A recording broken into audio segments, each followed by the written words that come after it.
Анализите на Центарот за јавно здравје укажуваат дека нити поставувањето на само една црпна пумпа вдолж каналот Студенчишта, каде неодамна имаше поморна плашица, нити цистерните со кои во неколку наврати се полнел каналот со свежа вода од Охридското езеро, нема да ја спасат плашицата од угинување.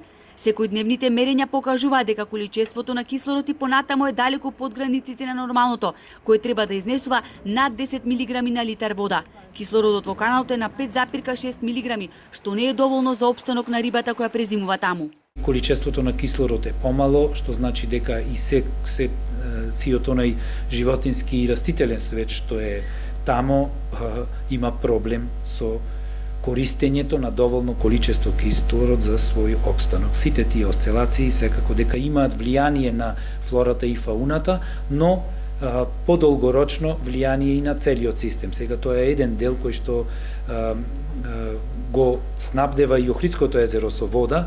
Експертите со денови укажуваат дека намалениот водостој на Охридското езеро, кој се празни, може да предизвика еколошка катастрофа, бидејќи во каналот Студенчишта сега природно влегува голема количина на плашица, која може да угини поради недостаток на кислород. Приливот на свежа вода од билјани извори е многу мал, речиси да го нема.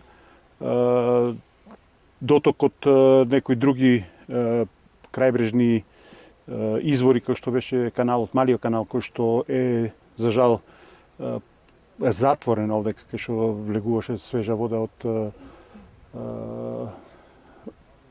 изворите, летничките извори што е овде кај што дотекуваше, така да може да очекуваме и уште полоша ситуација. Мора да се најде, велат природонаучниците, и кој има надлежност за раководење на каналот и управување со него, бидејќи мора да се направи негово продлабочување.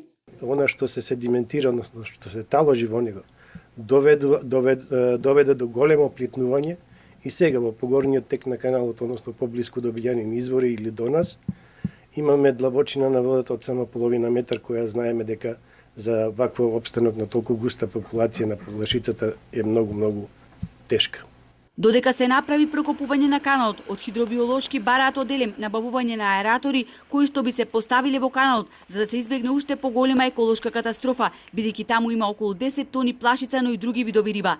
На барање на советничката група на ВМРО ДПМН, утре Советот ќе одржи на седница, на која ќе се расправа за состојбата на плашицата и активностите кои треба да се превземат.